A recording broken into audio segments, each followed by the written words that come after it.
Welcome to my mommy's podcast. This podcast is sponsored by Four Sigmatic, my go-to source for functional mushrooms like lion's mane, chaga, cordyceps, and more. Recently, I've really been enjoying their protein powder. It's new and it's delicious. It contains 18 grams of pure plant proteins, 7 functional mushrooms and adaptogens, and the realest organic vanilla out there, plus not a single grain, gum, or gram of stevia. I love adding their vanilla flavor to a smoothie with some berries for an easy meal. My kids love it too. And their peanut butter flavor blended with some cacao and macadamia milk makes a great protein-packed afternoon pick-me-up. If you haven't tried Four Sigmatic, I'm also a huge fan of their lion's mane coffee in the morning for non-jittery clean energy and their reishi elixir packets at night for restorative sleep. But I'm yet to try any of their products that I don't love. So check all of them out at foursigmatic.com/wellnessmama, and the code wellnessmama saves you 10% on everything. So again, that's foursigmatic.com/wellnessmama, and use the code wellnessmama, all one word, all lowercase, to save 10%. This podcast is sponsored by Wellness. That's wellness with an E on the end. It's the personal care company that I founded to take on some of the worst offenders in the personal care world. Did you know, for instance, that many hair care products contain harsh detergents? But your hair isn't dirty laundry, and it doesn't need to be treated like it is. Instead, we created a nourishing and natural hair food product that supports hair's natural balance and strength over time to leave it stronger and healthier, and still just as shiny and clean as any other shampoo. To help you see and feel the difference, we're hosting a hair detox challenge. Try it for 30 days and show us the difference in your hair. Just snap a before and after picture and tag us on any social media. And to make it easier for you to jump in, you can save 15% on all of our hair care products this month with the code HairDetox15 at wellness.com. Again, that's wellness, WELLNESSE.com, and save 15% on all hair care products right now with the code HairDetox15.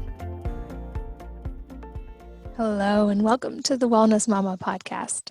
I'm Katie from wellnessmama.com and wellness.com. That's my new personal care line, wellness with an E on the end. I am here today with the first person who really helped me on my road to recovery from thyroid disease, and I can now say I am in full remission from Hashimoto's. I'm here with Dr. Alan Christianson, who is most recently the author of the Thyroid Reset Diet, which we talk about today, and especially some very specific things that are extremely vital for getting the thyroid to actually heal itself. He makes a very strong case for the fact that thyroid disease often does not have to be lifelong, but that much of the conventional advice that we are given about thyroid disease can actually be counterproductive to long-term healing. If you aren't familiar with Dr. Christianson, he is a naturopathic endocrinologist who specializes in thyroid disease, specifically Hashimoto's, hypothyroidism, and Graves' disease. He's also my specialist when it comes to thyroid specific problems, although I don't have any current thyroid specific problems. And he was the first one who was able to accurately diagnose Hashimoto's and help me figure out what my path to recovery would look like. I'm always so happy to share him with you guys. And I think a lot of the new information he presents in this episode is really, really helpful for anyone with thyroid struggles. And his new book, The Thyroid Reset Diet, is also very important. So if you have any kind of thyroid related issues, I highly recommend it. The link to it will be in the show notes, along with links to many of the things we talk about in this episode. I think you will learn a lot, and especially, like I said, some very important points that are often presented incorrectly, but even by other thyroid experts. So I know that you'll learn a lot, and without further ado, let's jump in. Dr. Christianson, welcome back. Hey, Katie. Happy to be with you here. It is always such a pleasure to talk to you. I have so much personal gratitude for you. You helped me in my own journey with overcoming thyroid disease. You were the first one who really, first of all, recognized it, helped me get a diagnosis, and then start on recovery. So I will be forever, forever grateful to you for that. And I know that you've helped many thousands of people do the same thing. And I'd love to have you back on. A substantial amount of listeners have some form of thyroid disease, Hashimoto's being a very common one. And I know that you are one of the foremost experts in the world on this. And so it's always such a joy to get to share you on this podcast. I know that you have been working on a really comprehensive new book that I think is really, really important for anybody with any kind of thyroid struggles, but especially Hashimoto's.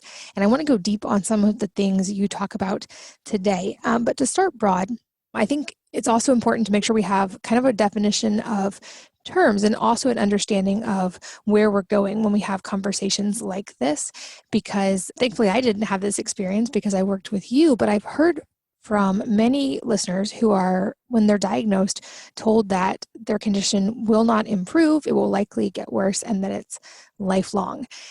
So I'd love to kind of start there and talk about thyroid disease from the perspective of what is going on in the body and can we support the body in undoing that? Yeah. Thank you so much. And great points to frame this. Generally, there's two big things. There's the thyroid gland's inability to make enough hormone and the body not properly responding to that hormone. So those things go together. And up until the recent past, medicine did think that this was progressive, this was persistent, and this was just not reversible. But the new evidence that I'm sharing is that this can get better. For many people, that means that they will respond differently to thyroid hormones. They can have their symptoms clear up in ways that they had not before. And for some, it will mean that they will no longer need ongoing thyroid treatment. Their gland can literally grow back new cells and start to produce hormone more effectively again. So that's the exciting part. That is really encouraging, especially because, like I said, that's not necessarily presented as common information. Why do you think that isn't really known in the standard of care right now? Are there parts of the approach that we're missing or that just the conventional treatment would maybe miss that makes that not possible? Yeah, so the thing that has come out that's made that perspective apparent is new information. It's from the last several years, and there's always just a big lag between data being made and then data being delivered, being used and influencing practice. So this is just the time for that to start coming out, but these are new discoveries that weren't available to any doctors and even just several years ago. Wow. Okay. So walk us through some of those, because I know from working with you that things like thyroid hormone can be helpful and even necessary, especially in the early part of it. But what does that kind of arc of recovery look like? And how would someone know, for instance, if that was going to be possible for them?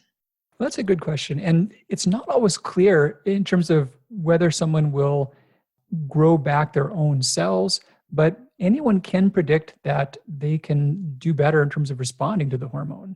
So arc of recovery being that people typically can have diagnosis at the early years, or some it can be delayed, some it can be a decade or more out. And some are not yet on thyroid medication, and there's those that are still suffering and still symptomatic. And so with this new approach, they can have their system take up the hormones better.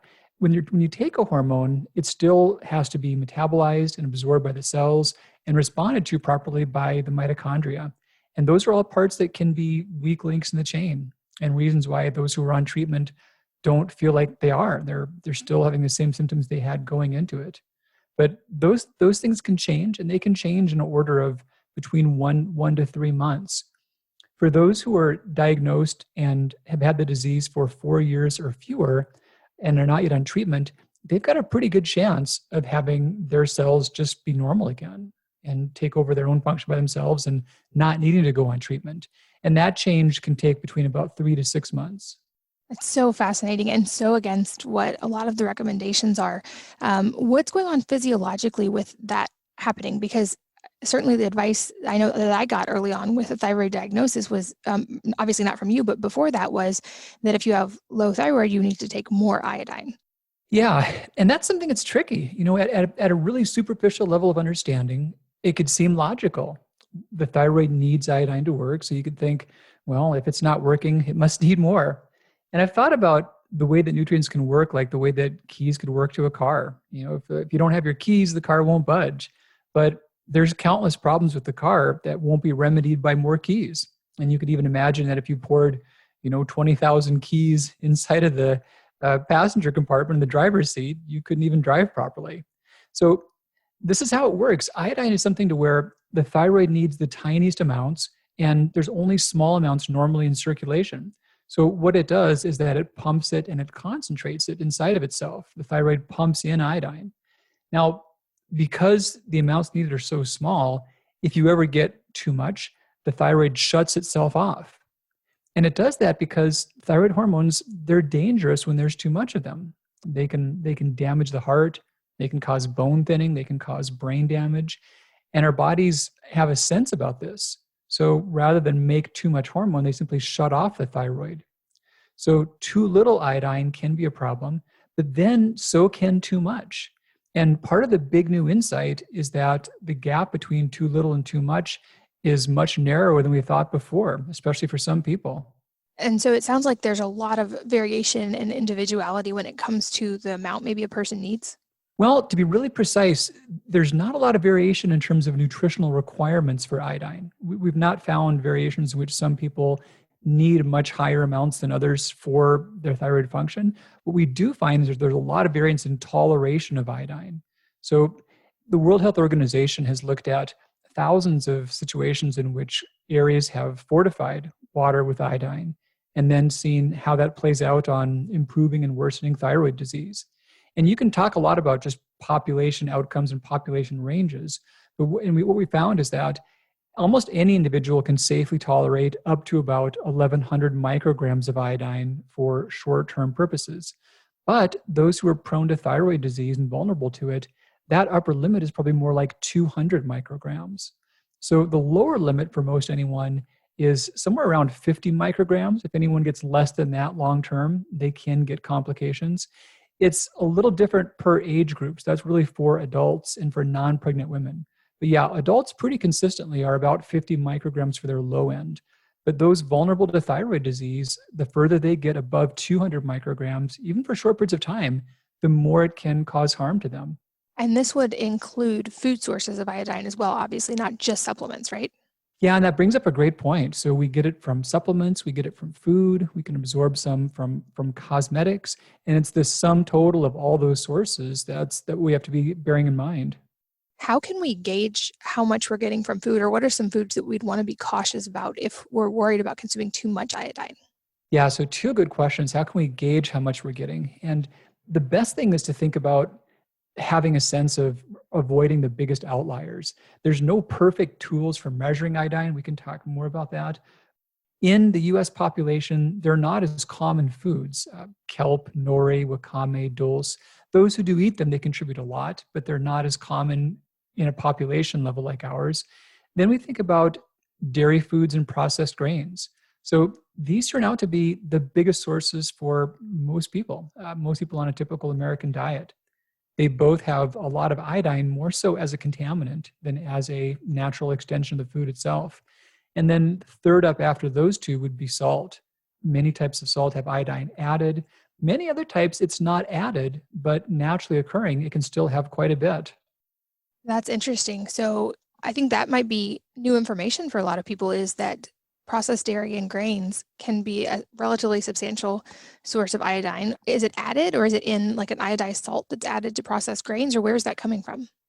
Well, so the grain specifically, there's something along the way of processing, of manufacturing, that's not totally clear. And it's changed and it's fluctuated. So there have been a lot of market basket analysis studies done. The USDA goes into 4 regions of the country and they buy things from supermarkets and they analyze hundreds of different foods for their nutrient content. And this is done annually.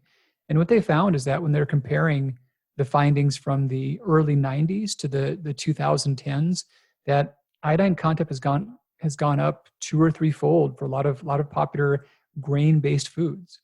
And there's some things you can buy on the shelf that'll say, bread that has iodized dough conditioner. And it would seem logical to think that the ones that didn't say that would be okay. But that's not really borne out.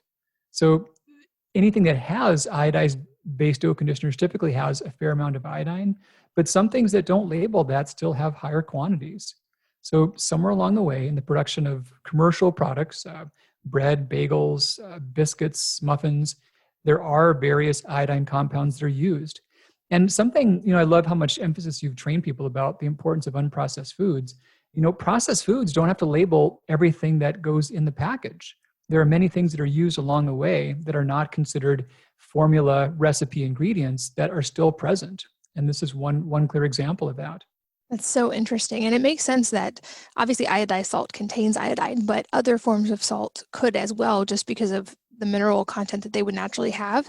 How can we know, are there safer forms of salt that are better to choose? There are, and thankfully this is an example of a really easy parallel substitution. So it's, one can still be deliberate about their salt intake for various reasons, but it doesn't have to be avoided across the board because of iodine.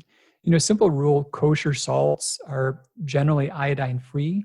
The most two common brands you'll see in stores are Morton's and Diamond brand kosher salt. And those are both free of iodine. And there's a couple types of sea salt too that I've spotted that are also relatively devoid of iodine. One is Malden's brand sea salt. And then Celtic brand has a subtype called their light gray salt, which is both fine and coarse ground. And that's also relatively low in iodine. Pink Himalayan salt can be higher in it. And sea salts, besides those two, they can vary just tremendously in their iodine content. Got it. I'm a huge fan of the Malden sea salt, so I'll put a link to that one as well. Another thing when it comes to iodine, and I think there's some misinformation here I want to make sure we tackle. A lot of sources recommend doing an iodine patch test on your skin as a way to figure out how much iodine you need. And if the patch test tells you need more iodine, you should take more. Can you explain A, kind of what a patch test is, and B, if that's accurate in knowing how much iodine we need? Yeah, so many things with iodine come down to its volatile nature as a chemical. And it's highly reactive, it oxidizes quickly. You can think of it kind of like bleach. And it's similar in a lot of ways chemically. It's the same place as chlorine on the periodic table, the same row. And so because of that, it's random and it's hard to pin it down, so to speak. So the logic behind the patch test, the logic makes sense. The logic is that, your body can absorb some things preferentially based upon your requirements. And that's totally true for like iron. We've got a big range in how active our iron binding proteins are in our intestinal tract, and they fluctuate reflective of our iron need. If we're low, we absorb more. If we have plenty, we'll absorb less. Now, that idea is then assumed to hold true for how iodine works on the skin. We do know that iodine does absorb across the skin. The numbers vary, but somewhere around 4.5% of iodine will go across your skin and end up into your bloodstream. So the patch test assumes that how quickly you absorb it is a function of what your need is. And it also assumes that the color change, so iodine compounds like betadine, they're a dark amber, like a dark brownish color. And you paint them on your skin, they're quite visible. And over time, that fades. And so the assumption is twofold. The assumption is that the fading of the color is proportionate to the absorption of iodine. And the second assumption is that if you are absorbing it, you're going to absorb it based upon what your requirements are. So you put that together, and they basically assume that if you paint iodine on your skin and it goes away rapidly, you must have needed a bunch. And if it doesn't, you didn't need it. So to break down those two assumptions, the first one is just that there are many examples to where we do absorb active things across the skin, hormones, medications, some nutrients for sure. But there are no known examples of that being regulated to where the body can choose how much absorbs across the skin. We expect to take in nutrients from our gut so we can adjust some things there, but our body's not really geared up to intentionally take things across the skin. We can, but it's not so much part of our design or our adaptation. So we have no means of adjusting our absorption. Now, the other problem with the idea is that the color change. So the color change doesn't mean that it's gone. The color change is just the oxidization of iodine to iodide. So the colored iodine compounds like betadine, they have a mixture of iodide and iodine, and the color is solely from the iodine. Iodide is colorless. So when it's exposed to air, it converts from iodine to iodide and it becomes transparent. So you could have a massive amount of iodine on your skin and the color change is just iodine itself chemically changing. It's not so much absorbing. And then if that's not enough, there were some big studies done on this test. And they were done in the early 30s. And they took people that had normal iodine status. They took those that were iodine deficient. And they also took skin from dead people. They took cadaver skin and they painted on iodine and watched absorption timeframes. And they saw that, yes, most iodine does just oxidize and absorb into the air. Some would cross the skin barriers, but there was no consistent difference whether someone had enough iodine, too little, or whether even if they were living or dead. So yeah, just not an accurate tool, unfortunately. That's really, really good to know because I feel like that information is so commonly used. I come across that in a lot of thyroid forums and just thyroid advice online. And it makes sense that there's so much variation between individuals and that skin would respond differently than something taken internally. But especially with the information you present in this book about how careful we need to be with that iodine level, it seems like it certainly wouldn't be an accurate enough measure to be able to use that as a gauge. I'd also love to go deeper on some of the other tenets you go into in the book about, obviously iodine is a huge key here, but there's a lot of other factors that go into recovery from thyroid disease as well. And I know for me, it required a long time of personal experimentation and trying things and getting a whole lot of stuff dialed in, from gut health to diet to light and a bunch of other factors in between. So walk us through some of those pillars of where someone would need to start. Obviously, iodine being a big key, but other places we need to look if someone has thyroid disease, especially Hashimoto's, and wants to start moving toward recovery. Yeah, so there's a couple of phases of this. And I think about this in three main steps. The first one is, what are the things you can do to help your thyroid heal and repair? And of those, iodine is non-parial. It's really just like in a category by itself. So regulating it is central. And that comes down to the diet and the other sources. Then the other things are, along the way, which thyroid levels are most likely to benefit your symptoms, give you better health long term, and then also add to the chance of the thyroid recovering. And this is especially relevant for those who are already on thyroid medication. Even if they weren't, even if the high goal of theirs was to not take the medication long term, there's still a thought about which levels are most likely to make that happen. So that's part of it. And referencing labs give a normal range, which is a good orienting starting place, but there's a lot of ways that can be individualized and a lot of ways that can better reflect optimal function. So yeah, the first step being getting iodine regulated. The second step is those who are on treatment, how can they know when their treatment is doing its very best? And thankfully, those goals of having people feel better, reducing their symptoms, the goal of helping the thyroid regrow, and the goal of being healthy in the long term, they all sync up and they all align. As a generalization, the TSH level, thyroid stimulating hormone, it's the brain telling the thyroid to work, and it's a backward number. It's the one that has the most variation between normal ranges and what optimal levels are. So the closer that can be between somewhere around 1/2 and 2, especially close to 1, that's more likely to resolve symptoms, give the thyroid a chance to heal, and also really set someone up for good long-term health. So yes, the second of those 3 steps would be getting the best thyroid levels. And then the third part are the other conditions. So this is a big thing that I'm excited to talk more about too. People with thyroid disease, they often have something else going on as well. And I've seen so many examples to where they've tried really hard and done all the right things to help their thyroid work better, to get their levels right. They've done different medications, they've changed their diets, but they're just completely struggling because, say, they're anemic, or because they have hyperparathyroid disease, or they've got apnea. So I've identified 15 conditions, each one of which affects 5% or more of people with thyroid disease. And any given person with thyroid disease, there's about an 84% chance that they have one or more of these conditions that's affecting them. And they're often just not identified and taken care of. Wow. Okay. So how can someone go about, I think that's a really important point, that there's something else going on usually. How can someone go about trying to pinpoint that? Because I feel like this was a thing that it was so helpful to have you guide me in this journey myself, but it just seems like there's so many potential root causes and options and things that can be happening. How can someone start trying to figure that out themselves when it seems kind of overwhelming at the beginning? Yeah, and that does take a good relationship with a trusted healthcare provider, ideally someone that gets this concept in the thyroid world. One classic problem that can come up a lot is digestive symptoms. Those with thyroid disease, they've got irritable bowel syndrome type symptoms. They know they malabsorb nutrients or protein, and they struggle with that. Well, there's a thing called atrophic autoimmune gastritis, which has also been called thyrogastric syndrome. And that affects 30 to 40% of people with autoimmune thyroid disease. And it's most commonly diagnosed after it's been present for 20 to 30 years.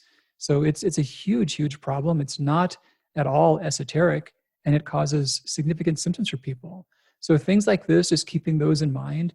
And I guess just having a mindset too of knowing that the pitfall can be that people and also the practitioner can often get focused on just the thyroid. And it's important. It's got to be taken care of. It's got to be dialed in.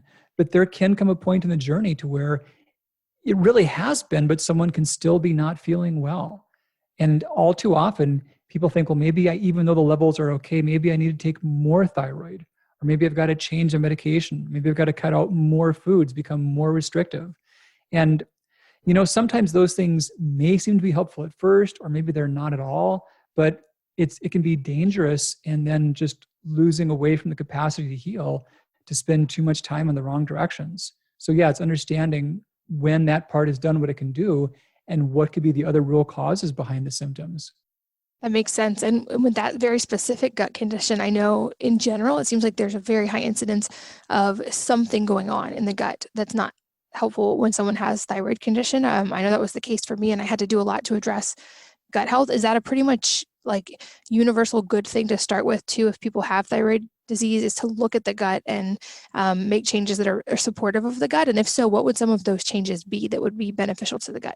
Yeah, for sure. It can be very important for some people. And it's especially relevant for those that know they have gastrointestinal symptoms, the gas, the bloating, the irregularity, and then also quite relevant for those that have recurrent malabsorption of nutrients. They keep turning up anemic. They have a hard time processing certain foods. They get a very narrow range of foods they can do without getting symptoms. Those are all big signs that something is off there. And things to do about that in terms of just general self-care. A simple step that's hugely powerful is meal timing. So being rather consistent and regular about meal times. There's this real complex interaction between the nervous system of the brain and that of the gut. We call this the enteric nervous system in the intestinal tract. And if we look way back on human development over the arc of history, the organisms that preceded us were basically just a gut. Like the earliest versions of complex life past individual cells, the first structural form was basically a tube. And if we move forward throughout adaptations and changes, everything was just stacked around or on top of the tube to help it move around and find food and get food and, not become food. So that's our real core part of our identity. And we think so much about the ways that it affects symptoms. And also we talk about our emotions, about the things we feel in our guts.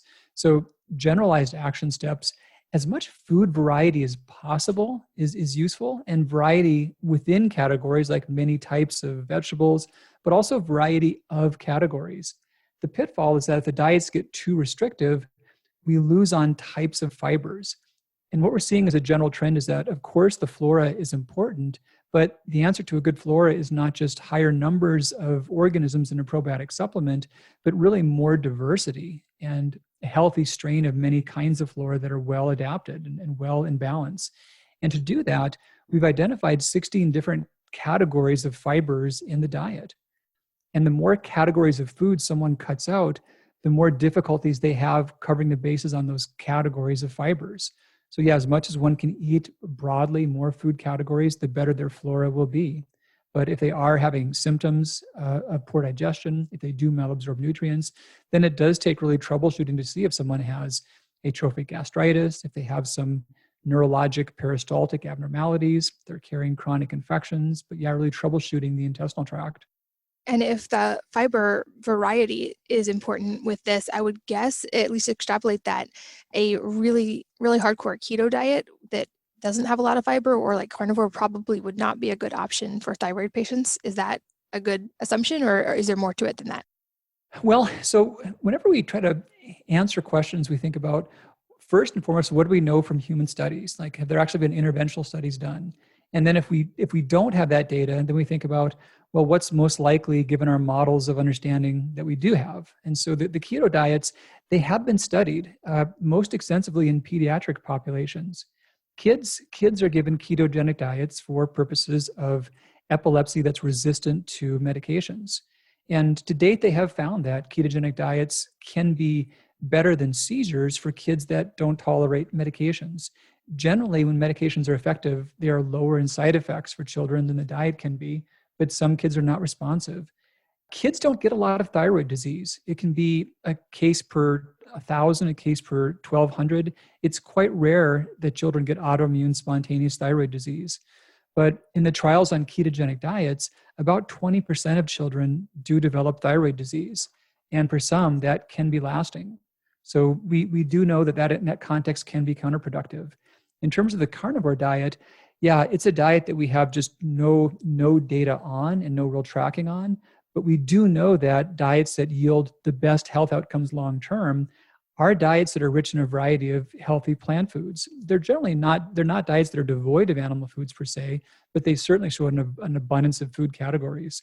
So yes, given what we know about the importance of the bowel flora, and given that we know that the flora is only fed on residues we find from plant foods, there's every reason to think that would be counterproductive. Got it. Okay, so then on the flip side of that, are there foods that in general, I know there's always an individuality aspect of this, but in general that seem supportive of both gut health and thyroid health that are good to focus on trying to include? Well, there's actually one study on food categories and thyroid health. There's been very little data on this. A funny thing, Katie, but if we look at studies on food and thyroid function, and we leave out iodine and we leave out celiac disease, we've got about 6 studies. If we pull in celiac disease, we've got about 30 studies showing that people with celiac disease get more thyroid disease. And if we pull in iodine, we've got about 40,000 studies. So that's kind of like the magnitude of our data. But leaving it aside, there was a fascinating study done called the 1001 Dalmatian study. I don't think I told you about this one before. Maybe I did, but so Dalmatians are also humans. There's an ethnic group of Croatians that are where the name came from, apparently. And the study looked at a group of them.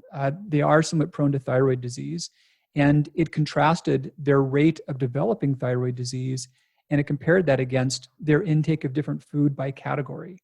And what they saw is that the food categories most preventative for thyroid disease were omega-3 rich foods, some types of seafood, especially lower iodine seafood, and then also vegetables in general, fruits in general, and legumes came up as well. So those are the biggest categories that had a negative correlation with thyroid disease. The more they included those foods, the less they developed thyroid disease. And the food categories that were most related to thyroid disease, the singular one was foods that were dense sources of saturated fat. So butter did come up in that category, as did animal fats in general. That was the main thing that was known to elevate it. But the risk was most decreased by really just plant foods and then omega-3 fat foods. Any tips on sourcing omega-3s? Because I know this has been an area of somewhat controversy in the health world the last few years, and about the potential of those fats going rancid very easily. What do you personally do on this, and any tips for sourcing either from food or from supplements? Yeah, great question. Supplements, I do also think about iodine content. We assay our stuff that way. And that's the pitfall about animal omega-3s, is that many of them are dense in iodine. So then we think also about plant omega-3s. And I put a lot of thought into this. So there's only 2 essential fatty acids. Those are fats that we cannot manufacture internally. And that's alpha-linoleic acid and linolenic acid. So these are 2 that we depend upon. And we make alpha-linoleic acid into EPA and DHA. Those are then secondary metabolized fats. So we can make those given the right circumstances. And what are those right circumstances? Well, there's an enzyme called delta-5 desaturase that's involved in making this vegetable omega fat into the active EPA and DHA. Kind of a funny paradox is that on very high fat diets, like ketogenic diets, that delta-5 desaturase is overloaded because it's got to desaturate every single fat that's consumed. So on the extremes of high-fat diets, paradoxically, there's the greatest risk of being low in those essential fats, or those essential fat metabolites, EPA and DHA. But when total fat intake is more reasonable, people can consume vegetable omega-3 fats and be more likely to get what they need from those. So we see those from things like flax most abundantly, walnut, hemp seeds, chia seeds. And yeah, without there being super high amounts of dietary fat, people can readily convert those into EPA and DHA. And there are pathways that do that. They are not perfect. They don't convert all of it. But when you run the numbers, it's actually not too tough to get enough to get through and make good quantities. That's fascinating and good to know. Yeah, I feel like this is an area that's been argued about quite a bit recently, and especially with the idea of like fermented fish oils and if those are beneficial or not. And so much to consider on that. This podcast is sponsored by Four Sigmatic, my go-to source for functional mushrooms like lion's mane, chaga, cordyceps, and more. Recently, I've really been enjoying their protein powder. It's new and it's delicious. It contains 18 grams of pure plant proteins, 7 functional mushrooms and adaptogens, and the realest organic vanilla out there, plus not a single grain, gum, or gram of stevia. I love adding their vanilla flavor to a smoothie with some berries for an easy meal. My kids love it too. And their peanut butter flavor blended with some cacao and macadamia milk makes a great protein-packed afternoon pick-me-up. If you haven't tried Four Sigmatic, I'm also a huge fan of their lion's mane coffee in the morning for non-jittery clean energy and their reishi elixir packets at night for restorative sleep. But I'm yet to try any of their products that I don't love. So check all of them out at foursigmatic.com/wellnessmama, and the code wellnessmama saves you 10% on everything. So again, that's foursigmatic.com/wellnessmama, and use the code wellnessmama, all one word, all lowercase, to save 10%. This podcast is sponsored by Wellness. That's wellness with an E on the end. It's the personal care company that I founded to take on some of the worst offenders in the personal care world.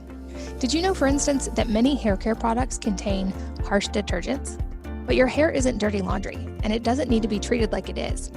Instead, we created a nourishing and natural hair food product that supports hair's natural balance and strength over time to leave it stronger and healthier and still just as shiny and clean as any other shampoo.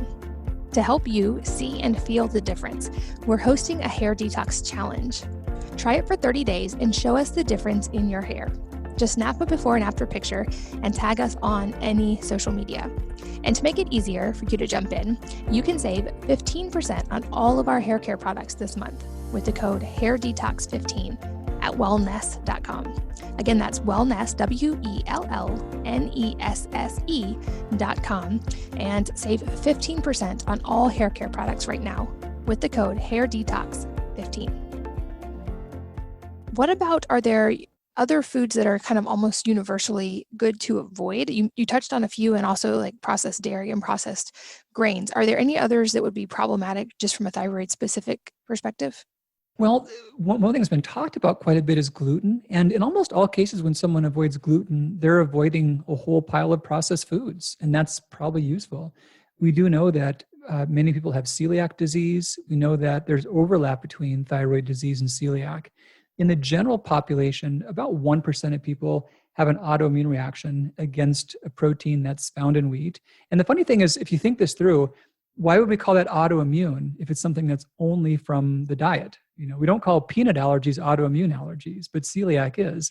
And that's because we're really attacking an enzyme, and that's anti-glutaminase. And that enzyme itself is a normal part of our bodies. And it's what we use to form a lot of connective tissues. So celiac disease, it's categorized as autoimmune because we're attacking a normal part of humans.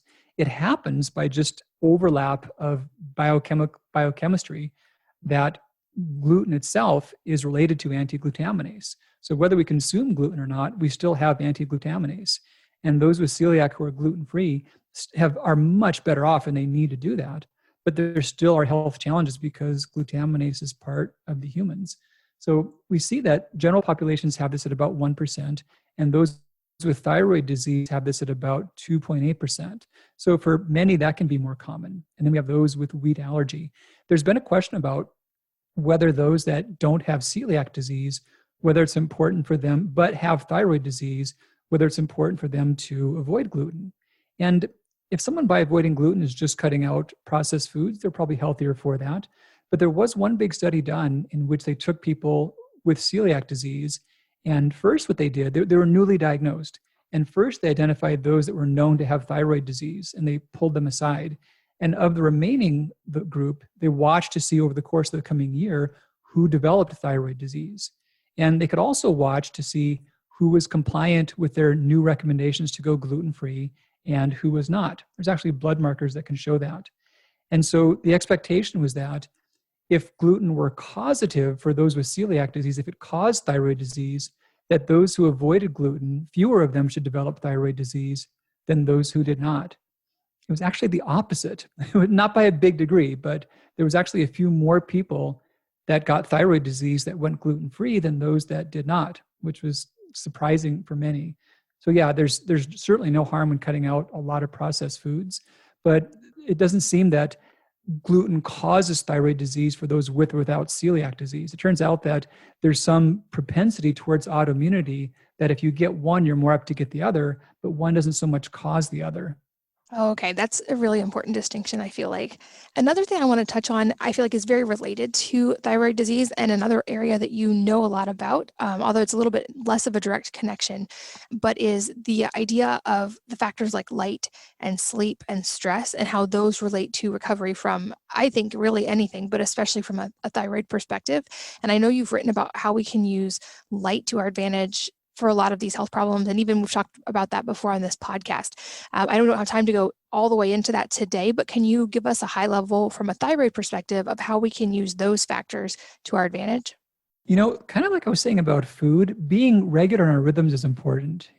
You know this as well as anyone that how critical it is to have the right schedule for babies to behave and to function well and to feel good. And we don't lose that need as adults. We still have a need to be on regular rhythms. And yeah, light exposure sets those rhythms in big ways. Since we would have spoken in the past about that, Katie, there have been a few updates. So nothing has really changed with the importance about bright light in the morning. You know, one of the biggest things you can do is when you wake up in your first hour of being awake, spend some time outside. The light intensity and the light properties outdoors, even on the cloudiest days, are completely different than anything found indoors, even in like really brightly lit rooms. So yeah, get outside in the morning. It can be that simple. But yeah, your first hour of being awake, about a half an hour of daylight type light is magical. The one update is that we've wondered if blue light was harmful at night because it's blue light, or was it the context of blue light, meaning that your brain was stimulated by looking at a computer or looking at a television? Was it the stimulation or was it the blue light part?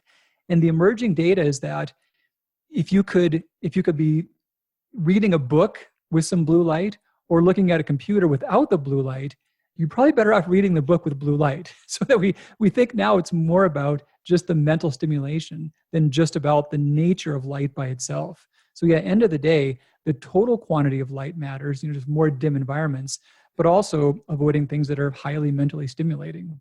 That's fascinating. And I did not know about that. That's new information on the blue light and a good reason to, I guess, reevaluate, because I think a lot of people are using things like Flux or using apps on their phone or blue blockers, but still watching like adventure movies at night. Right. And it may not be as helpful. You're probably better off, dimming the lights. The glasses are certainly harmless and they maybe have some benefit, but probably the big thing is just not doing things that are revving up your brain right before you go to bed. Yeah. And as from a parent's perspective, probably also really good advice with kids is to keep them away from stimulating inputs at night as well. Another thing I think about pretty often, since having been through Hashimoto's myself and now being in remission, is how can I hopefully keep my kids from ever having to go through this? And I think any parent who's been through a health problem thinks about that from the perspective of how can I help my kids not have to go through the same thing that I did. And certainly I think we can pull a lot from the things we've already talked about of things to avoid that can help really improve their chances by improving their gut health, making sure that they are getting nutrient dense foods. And some of those things specifically we talked about making sure we're not giving them too much iodine. But are there any other things we can do from a parent perspective when we're talking about our children or spouses maybe who don't have thyroid problems to help hopefully reduce their chances of ever encountering that? For sure. The simplest thing you can do is maintain good selenium status. And the exciting thing is that I was wary about talking too much about Brazil nuts as a food source for kids. They've got a lot of selenium, and we've known that the amounts they contain are generally safe for adults, but it is possible for some forms of selenium to become toxic. So I was wary about encouraging that for kids, but a study was done not too long ago in South America. And if they would have asked me about this study, I would have told them that probably not a good idea because it was pretty extreme. They had malnourished children that were toddlers, and they gave them pretty massive amounts of Brazil nuts. It was like a quarter of their total food intake. And they measured selenium in a lot of different ways. And what it came down to is that we now know the chemical forms of selenium in Brazil nuts are ones that kids can make good use of, and they can very safely eliminate if there is any excess. So it really doesn't bioaccumulate. And that's not true for all versions of selenium. So Brazil nuts for good snacks for family purposes. All the bad things I was saying about iodine are amplified when someone is below their targets for selenium. And that's not hard to do. It's rather easy to fall behind in selenium. But for kids to add in even half a Brazil nut to a Brazil nut a day, for adults 2 to 4 per day, it's such an easy thing. And your odds of being selenium deficient when you're doing that are just about nil. Yeah, I've had that tip from you, and I've done that since you mentioned it to me years and years ago, along with broccoli sprouts being a big part of my life ever since that first conversation. For anybody who didn't hear that first episode, can you also just talk briefly about broccoli sprouts and how they can be beneficial? Yeah, they're a great thing. So they are dense sources of sulforaphane. And thyroid hormones, there's what we have that comes into our body from making it or from taking it in pills. And then there's just tons of ways throughout our bodies that we fine tune, regulate, convert, eliminate. And sulforaphane does a good job helping all those peripheral mechanisms work better. So all the ways your body would want to fine tune thyroid levels can work much better if sulforaphane is helping your liver. And broccoli sprouts are one of the densest sources of that. Awesome. I'll put the links. I know you have resources about that, and I have a post about it as well. I'll make sure those are linked in the show notes at wellnessmama.fm for all of you guys listening. Dr. Christianson, obviously I consider you my top resource on all things thyroid health, and I think you are one of the most knowledgeable people in the world on this topic. For people who are working through this on their own and trying to figure out their own path to healing, how can they connect with you and keep learning from you and find more resources? Yeah, my main hub of information is drchristianson.com, drchristianson.com, and that's where we just keep all things coming out. Perfect. And I know that there are some special links related to the book, which I highly recommend for any of you guys who are working through thyroid issues. That link will be in the show notes as well at wellnessmama.fm. And I believe there are some special things that go along with this around now for launch time. Is that right? Yes, there's a docuseries called Invisible Iodine, and this just kind of portrays the story of this change that's occurred, because thyroid disease has gone on forever, but the last couple decades, specifically 90s through the 2010s, its rates have doubled and tripled. So it's really on the rise. It's not a coincidence we're seeing more about it and talking more about it. And this docuseries explains that rise, what are the big reasons behind that, and what are some easy things you can do to help prevent it. Awesome. I'll make sure all of those links are in the show notes so people can find them and keep learning, as well as, of course, the link to your book. And Dr. Christianson, I know how busy you are and how many people you help on a daily and weekly basis. Very grateful for your time and for sharing today. I always have to be with you, Katie. Thanks so much for having me. And thanks to you guys, as always, for listening, for sharing your most valuable resource, your time with both of us today. We don't take that lightly, and we're so grateful that you did. And I hope that you will join me again on the next episode of the Wellness Mama podcast. If you're enjoying these interviews, would you please take 2 minutes to leave a rating or review on iTunes for me? Doing this helps more people to find the podcast, which means even more moms and families can benefit from the information. I really appreciate your time, and thanks as always for listening.